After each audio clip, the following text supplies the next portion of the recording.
BA प्रथम वर्ष के अंतर्गत आज हम भास्कृत स्वप्न वासवदत्तम नाटक की काव्य सोष्टय और उस नाटक की समीक्षा के बारे में अध्ययन करेंगे।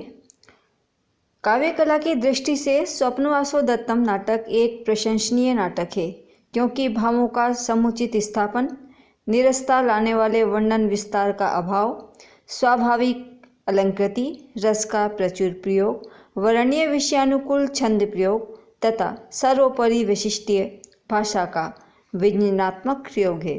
सूक्ष्म पदावली, सारगर्भित अर्थ का प्रकाशन करने वाली यह कृति है, अतः इसकी काव्य कला वस्तुतः अनुपम सिद्ध होती है। यह उनकी प्रौढ़ प्रतिभा का परिचय है। 9वीं सदी ईस्वी के राजशेखर ने स्वप्न वासवदत्तम नाटक को यह कहकर उचित प्रशंसा की है, स्वप्न वासवदत्तस्य दाहको अभून् पाठके। इस नाटक की अनेक टीकाएं हुई हैं। वामन रामचंद्र, अभिनव गुप्त तथा अन्य अनेक अलंकार शास्त्र के आचार्यों ने इसके पद्यों का अपनी पुस्तक में उद्धरण दिया है। नाटक का मुख्य विषय, यह रचना भास की प्रतिज्ञा योगन रायण का शेष भाग है। इस नाटक का मुख्य विषय राजा उदयन का अपनी भार्या वासवदत्ता के लिए शोक है, जो ग्रामदाह से दग्ध मान ली गई थी। प्रथम अंक में एक छात्र ने दर्शकों को वासवदत्ता की सूचित मृत्यु और उसके अनुरागी पति के हृदय में पड़े हुए प्रभाव से परिचित कराने के लिए बड़ी स्पष्टता से इसका वर्णन प्रस्तुत किया है। साथ ही वासवदत्ता को ब्रह्मचारी के मुख से यह सुनकर कि रुमणवान राजा की प्राण रक्षा के लिए प्रत्येक संभव प्रयत्न कर रहा है और अब उसके प्राण संकट का कोई भय नहीं है, एक शांति का अनुभव होता है। पंचम अंक का महत्व, पंचम अंक में घटनाओं को बड़ी कुशलता से पिरोया गया है। सुप्त राजा और जागृत रानी को एक स्थान पर दिखाकर गुम्फित किया है। वह स्थिति जिसमें वासवदत्ता सोए हुए उदयन को पद्मावती समझने की भूल करती है, बड़े स्वाभाविक ढंग से दर्शकों के सामने व्यक्त की गई है। रोगी के कक्ष में मंद प्रकाश है। विदूषक सुप्त नृपति के शरीर को ढकने के लिए कंबल लाने बाहर गया है। शैया का एक भाग रिक्त है। वासवदत्ता रोगग्रस्त पद्मावती को छोड़कर नहीं जाना चाहती, जो उसकी दृष्टि से प्रगाढ़ निद्रा में मग्न थी और पहले की अपेक्षा कुछ स्वस्थ थी। वासवदत्ता की वह छाया जो स्वप्न में राजाओं को दिखाई देती है, वह मस्तिष्क में दिन रात उसी के चिंतन और उसके अग्नि में जल मरने के कारण व्यथापूर्ण विचारों के मंथन का स्वाभाविक परिणाम है। नाटककार की कुशलता, छठे अंक में घोषवती वीणा के आविर्भाव से राजा उदयन का शोक अंतिम सीमा पर पहुंच जाता है। नाटक का दुखांत सामने आ जाता है। नाटक की प्रत्येक घटना दुखांत से साक्षात संबंध रखती है। नाटक में उद्देश्य को सुचिंतित एकता सर्वत्र पाई जाती है, जो सभी अंगभूत भागों को एकत्र संगठित करती है। चरित्रों का विकास, नाटक में चरित्रों का विकास बड़ा ही रुचिकर है। नायक उदयन का चरित्र बड़ा उच्च है। वह विश्वस्त एवं पत्नीव्रती पति है। वासवदत्ता निस्वार्थ पतिव्रता और अपने पति के निमित्त सर्वस्व त्याग करने वाली आदर्श पत्नी है। पद्मावती उच्च आशय राजकुमारी है। वह नारी जगत का श्रृंगार है। नाटक का रस विप्रलंब श्रृंगार है, जो करुणा समन्वित है। उदयन का अपने खोए राज्य को पाने के लिए पद्मावती के साथ विवाह करना इस रस का अंगीभूत है। स्वप्न नाटक कवि के मस्तिष्क की सर्वोत्तम कृति है। इसमें चरित्रों का विकास पूर्ण रूप से हो पाया है। रस योजना, यह एक श्रृंगार रस प्रधान कृति है। इसका नायक धीर ललित है, अतः वह विलासमय जीवन व्यतीत करता है। उसकी कामना प्रेयसी वासवदत्ता है, जिसे वह उज्जैनी से छल पूर्वक भगा कर लाया है। ऐसा होने पर भी उसका प्रेम उदात्त है। कहीं भी प्रणय शैथिल्य न होना प्रेम साफल्य का द्योतक है। इस नाटक में उदयन तथा वासवदत्ता को आरंभ से विरही जीवन व्यतीत करते हुए प्रदर्शित किया गया है। अतः श्रृंगार के द्वितीय पहलू विप्रलंब श्रृंगार का प्रयोग कवि ने किया है, जिसे वह करुण रस द्वारा पुष्ट करते हुए संभोग श्रृंगार से अंत में संयोजित कर देता है। विप्रलंब श्रृंगार के विनियोग में कवि को अभूतपूर्व सफलता प्राप्त हुई है। प्रथम अंक में ही द्रष्टव्य है, उदयन वासोदत्ता की मृत्यु का समाचार सुनकर उन्मत्त हो जाता है। उसे सारा जगत शून्य सा दिखाई देने लगता है। वह बारंबार प्रिया वासोदत्ता को बहुविध याद करता है। चतुर्थ अंक में वासोदत्ता का विदूषक द्वारा स्मरण करा दिए जाने पर वह विक्षिप्त हो जाता है। अनेन परिहासेन व्याशिक्तम में मम त्वया, वह प्रिया की याद में रोने लगता है। वस्तुतः दुख में विलाप ही श्रेष्ठ कर होता है। आचार्य भवभूति ने भी कहा है, पूर्वोत्पीड़े तड़ाकस्य परिवाह प्रतिक्रिया प्रलापे रेवधार्यते। पूर्ण विदूषक द्वारा उज्जैनी का नाम कथा प्रसंग में लेने पर वह वासोदत्ता का स्मरण करता हुआ अवसाद को प्राप्त होता है। वह वासोदत्ता के वियोग में इतना व्याकुल है कि स्वप्न में भी उसका ही स्मरण करता है। पांचवें अंक में वासोदत्ता मिलन को विदूषक के द्वारा झुठला दिए जाने पर भी वह कहता है, यदि वह स्वप्न था तो मेरा न जागना ही अच्छा था, क्योंकि स्वप्न में प्रिया का साथ तो रहता। यदि मेरा भ्रम था तो यह भ्रम चिरकाल तक ही बना रहता।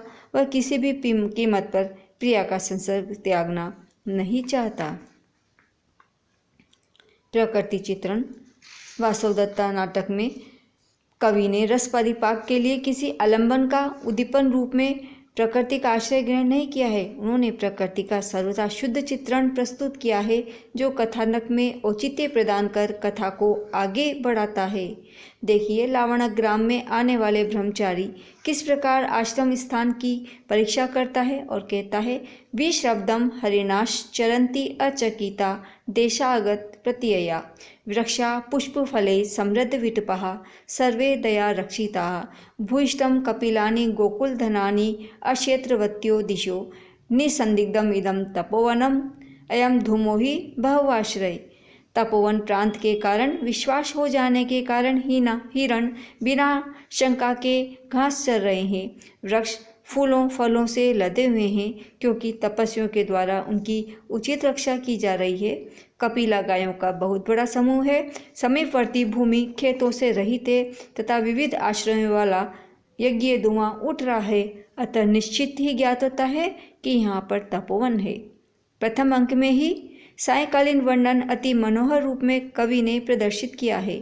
खगा वासोपेता सलिलम अवगाढ़ो मुनिजना प्रदीप्तो अग्निर्भाति प्रविचरति धूमो मुनिवनम परिभ्रष्टो दुराद रविरपि च संक्षिप्त किरणो रथम व्यावर्त्यसो प्रविशति शनैरस्त शिखरम। अर्थात पक्षी अपने घोंसलों में चले गए हैं। मुनिजन संध्या वंदन के निमित्त स्नान करने के लिए जल में प्रविष्ट हो गए हैं। तपोवन में जलाई गई अग्नि का धुआं उठ रहा है। आकाश तल से नीचे आ जाने के कारण सूर्य अब बिंब मात्र रह गया है और वह अपने रथ को लौटाकर धीरे धीरे अस्ताचल के शिखर पर जा रहा है। यहाँ पर सार्थक चित्र कवि ने खींचा है। ऐसा प्रतीत होता है कि हम भी किसी तपोवन के सन्निकट ही खड़े होकर ये दृश्य देख रहे हैं। छंद योजना। काव्य में विविध छंदों का प्रयोग किया गया है, जिसमें अनुष्टुप, आर्या, वसंत तिलका, शिखरणी, शार्दुल विकृत, उपजाति, विद्युन्माला, पृथ्वी, इंद्रव्रजा इत्यादि प्रमुख है। सर्वाधिक सफलता वसंत तिलका तथा शिखरणी में कवि को प्राप्त हुई है। ये दोनों ही छंद उन्हें रुचिकर प्रतीत होते हैं। अलंकार योजना। वनिता की शोभा यदि स्वर्ण आभूषण है तो कविता के आभूषण भाषा के अलंकार है। दोनों ही अलंकारों के बिना सुशोभित नहीं होती। जिनमें कवि ने स्वप्नवासोदत्तम में विविध अलंकारों का प्रयोग किया है, जिनमें उपमा, उत्प्रेक्षा, स्वभावोक्ति, विभावना, विशेषोक्ति, काव्यलिंग, अनुप्रास, अर्थापत्ति आदि अलंकार प्रमुख है। उनका मंगलाचरण में प्रयुक्त मुद्रा अलंकार अति मनोरम है। भास की उपमाएं अति हृदय स्पर्शी है तथा मनोहारी है। यथा यह उदाहरण द्रष्टव्य है। पूर्वं त्वया अपि अभिमतं गतमेव आसीत् श्लाघ्यं गमिष्यसि पुनर्विजयेन भर्तुः कालक्रमेण जगतः परिवर्तमाना चक्रार पंक्ति रीव गच्छति भाग्य पंक्ति, अर्थात मनुष्य का भाग्य भी पहिए की आरे की पंक्ति सा होता है। कितना सुंदर उपम्य भाग्य के लिए यहाँ पर प्रस्तुत किया गया है। स्वाभाविक अलंकार का प्रयोग भी यहाँ पर है।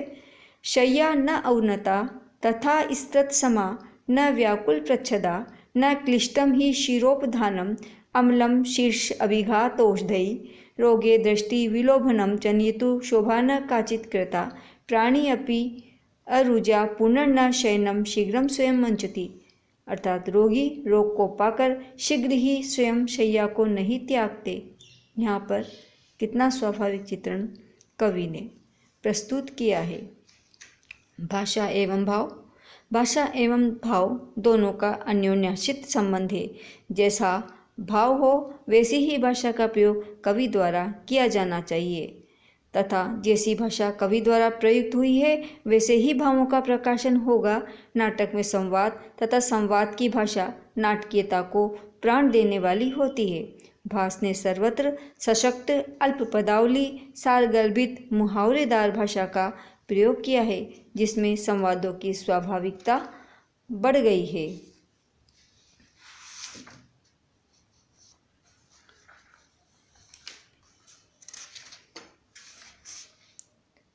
करुण रस का इसमें विनियोग किया गया है। वीर रस का भी प्रयोग है। मुग्ध श्रृंगार का प्रयोग मिलता है। सुभाषित प्रयोग भी पर्याप्त मात्रा में इस नाटक में किए गए हैं। उदयन इस नाटक का प्रमुख पात्र है जो कि सुप्रसिद्ध पांडव वंश का एक ख्यात नाम वंशज था। वो शशांक का पुत्र और शस्त्रांक का पौत्र था। पुराणों के मत से वह अर्जुन के पुत्र अभिमन्यु की वंश परंपरा क्रम में 25वीं पीढ़ी में आता है, इसलिए अर्जुन से 26 पीढ़ी नीचे है। भागवत के अनुसार अर्जुन की 26वीं पीढ़ी में दुर्दमन का नाम आता है।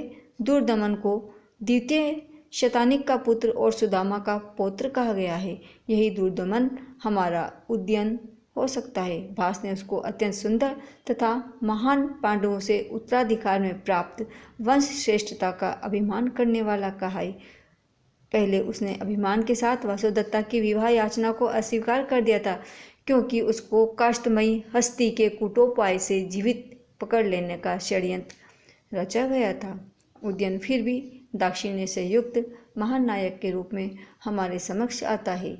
स्वप्न वासुदत्तम नाटक में भास की कला की चरम परिणति दिखाई देती है।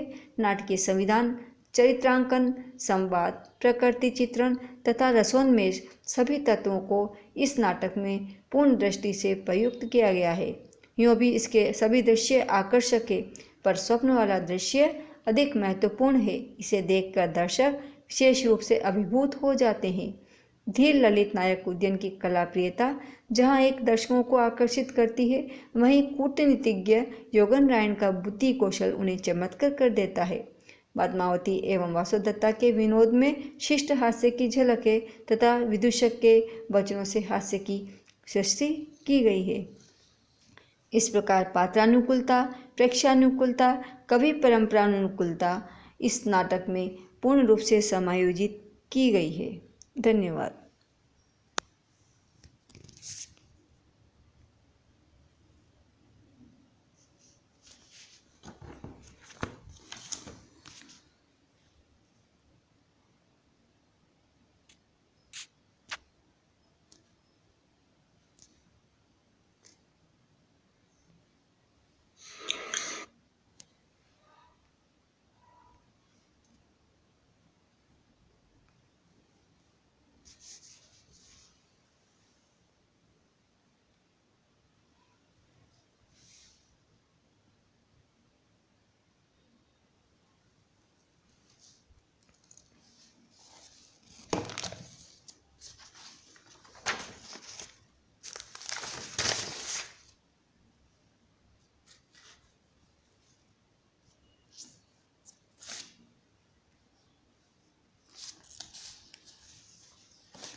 मैं अभी जाऊंगी।